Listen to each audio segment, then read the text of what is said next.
Análise financeira das empresas e tomada de decisões. Padronização e reclassificação das demonstrações financeiras. Olá!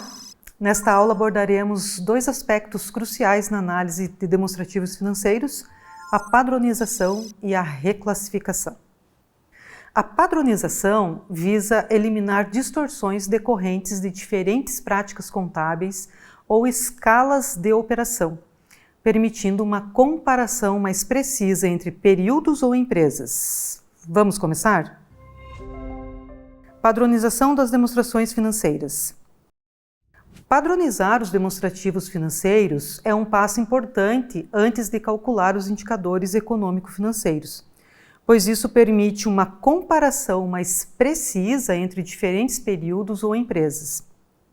A padronização envolve ajustar os dados para eliminar distorções que podem surgir devido a diferentes práticas contábeis ou escalas de operação. Veja na tela algumas etapas que você pode seguir para padronizar os demonstrativos financeiros antes de calcular os indicadores econômico-financeiros. Na etapa de consistência contábil, certifique-se de que todos os dados estejam sendo apresentados de modo consistente. Isto pode envolver a conversão de valores para a mesma moeda, se aplicável, e a uniformização das práticas contábeis. Na etapa seguinte, de normalização de itens não recorrentes, exclua itens não recorrentes dos demonstrativos financeiros, como ganhos ou perdas extraordinárias, para evitar distorções nos indicadores. Já na etapa de padronização de períodos, certifique-se de que os dados estejam disponíveis para os mesmos períodos. Isto pode envolver a média de dados trimestrais para torná-los comparáveis com dados anuais. Na etapa de ajuste para a inflação, se estiver lidando com dados ao longo de vários anos, é útil ajustar os valores para a inflação a fim de comparar o poder de compra ao longo do tempo. Ao chegar na etapa de análise de tendências, considere analisar as tendências ao longo do tempo para entender melhor o desempenho da empresa. Às vezes, uma análise de tendências pode fornecer insights valiosos mesmo antes da padronização. Agora, na etapa seguinte, a de comparação com pares do setor, compare os números da empresa com os de outras empresas do mesmo setor para entender melhor o desempenho relativo. Isso pode atribuir um contexto importante para os indicadores econômico-financeiros.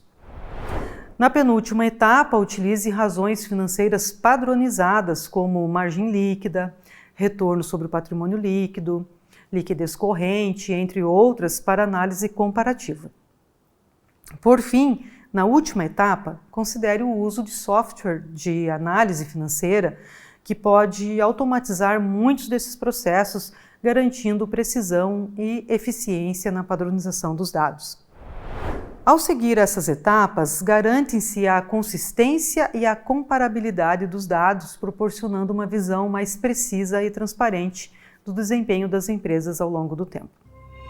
Reclassificação das demonstrações financeiras. Muitas vezes, para melhorar a eficiência da análise, o analista precisa fazer uma nova classificação ou um novo agrupamento de algumas contas dos demonstrativos financeiros, em especial do balanço patrimonial. Vamos ver algumas contas que, ao serem reclassificadas, demonstram um panorama diferente daquele demonstrado ao utilizar os demonstrativos contábeis padrão. Com relação ao desconto de duplicatas, essa é uma prática financeira comum em que uma empresa vende suas faturas ou duplicatas a uma instituição financeira. Em troca, a empresa recebe um adiantamento imediato de uma porcentagem do valor total das faturas, descontando uma taxa pelo serviço prestado pela instituição financeira. Acompanhe em sua tela todas as etapas deste processo. Quando uma empresa vende produtos ou serviços a crédito, ela emite faturas ou duplicatas para seus clientes, indicando o valor e o prazo de pagamento. Ao optar pelo desconto de duplicatas, a empresa vende essas faturas a uma instituição financeira antes do vencimento. A instituição financeira compra as faturas a um valor menor do que o seu valor nominal, levando em consideração a taxa de desconto aplicada. A empresa recebe um pagamento imediato da instituição financeira, geralmente uma porcentagem do valor total das faturas. Este pagamento adiantado é útil para melhorar o fluxo de caixa da empresa, permitindo-lhe utilizar os fundos imediatamente para necessidades operacionais, como pagamento de fornecedores, salários ou investimentos. A instituição financeira ela assume a responsabilidade pela cobrança das faturas quando elas vencem. Quando os clientes pagam as faturas na data do vencimento, a instituição financeira retém a taxa de desconto como sua receita e repassa o restante do valor à empresa. O desconto de duplicatas é uma forma de financiamento de curto prazo que ajuda as empresas a garantirem o seu capital de giro.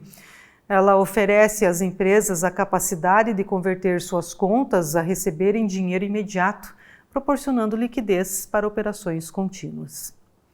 No entanto, as empresas devem estar cientes das taxas envolvidas e avaliar se o custo do desconto de duplicatas é justificável com base em suas necessidades de fluxo de caixa e na rentabilidade das operações.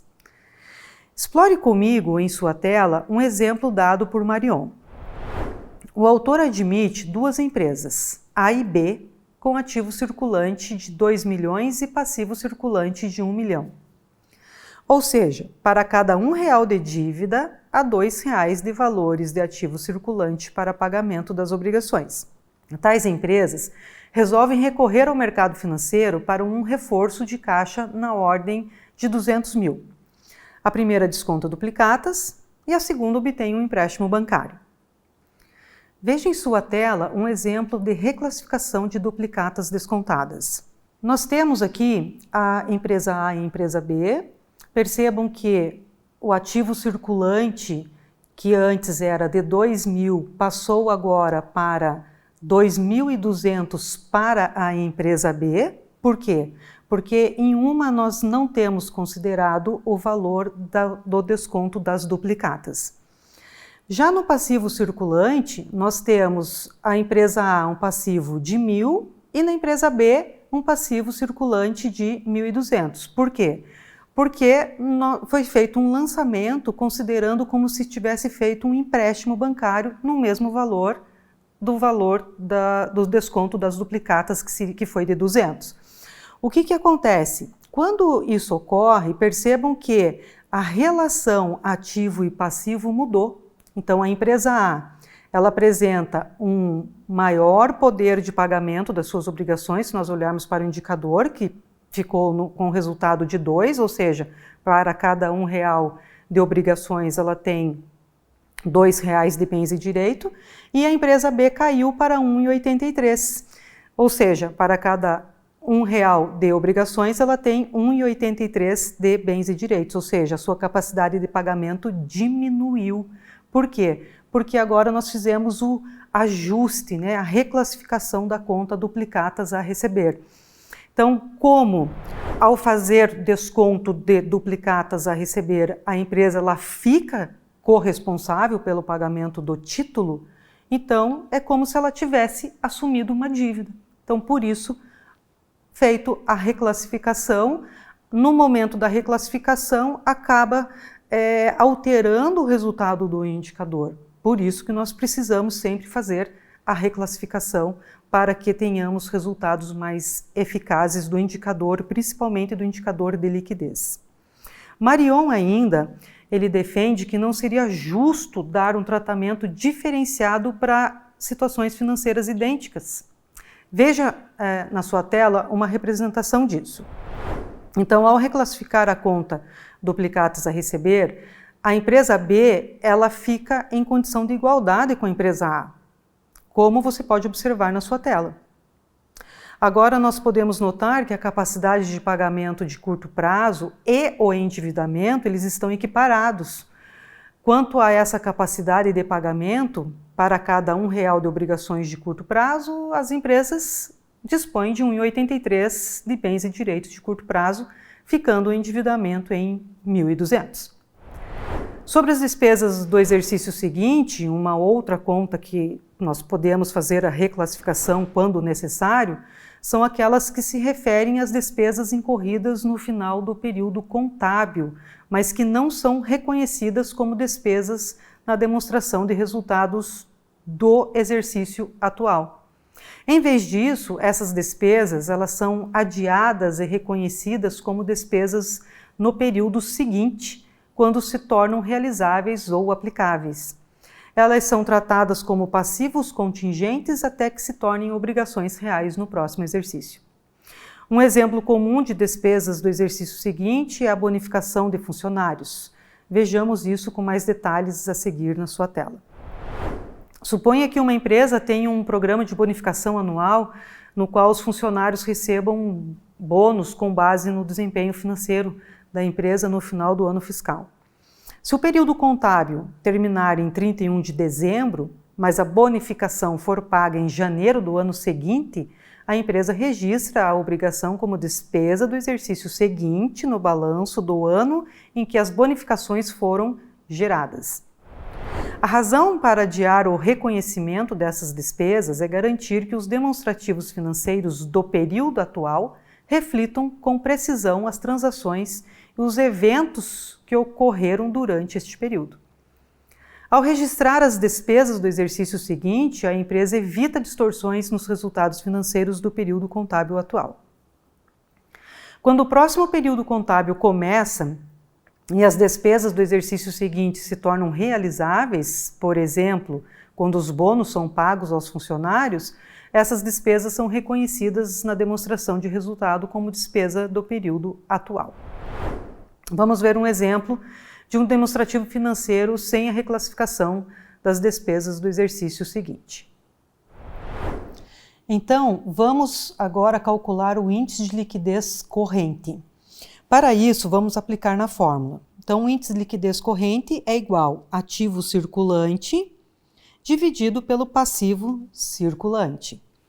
Sendo assim, o ativo circulante de 20.000, passivo circulante um total de 15.000, nos deu aqui um resultado de 1,33. O que significa isso? Significa que para cada R$1 de obrigações, a empresa dispõe de R$1,33 de bens e direitos.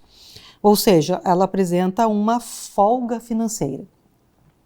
O próximo indicador seria a relação capital próprio e capital de terceiros. Para o cálculo, nós vamos pegar o valor do capital próprio, que seria o patrimônio líquido, que na nossa DRE nós temos ali um valor de 15.000, e nós vamos dividir pelo capital de terceiros, que também na DRE nós temos um resultado de 15.000. Então, 15.000 divididos por 15.000, nós teremos igual a 1. Ou seja, para cada R$1 de capital de terceiros, a empresa dispõe de R$1 de capital próprio.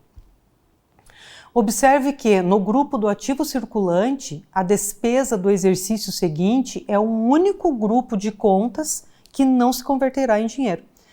Portanto, não servirá para pagar as dívidas da empresa, mas poderá ser consumida. Ela reduzirá o lucro do próximo exercício e, consequentemente, o patrimônio líquido, que é o PL. Por isso, os analistas mais cautelosos, eles optam já, na ocasião da análise, deduzir do PL a despesa futura.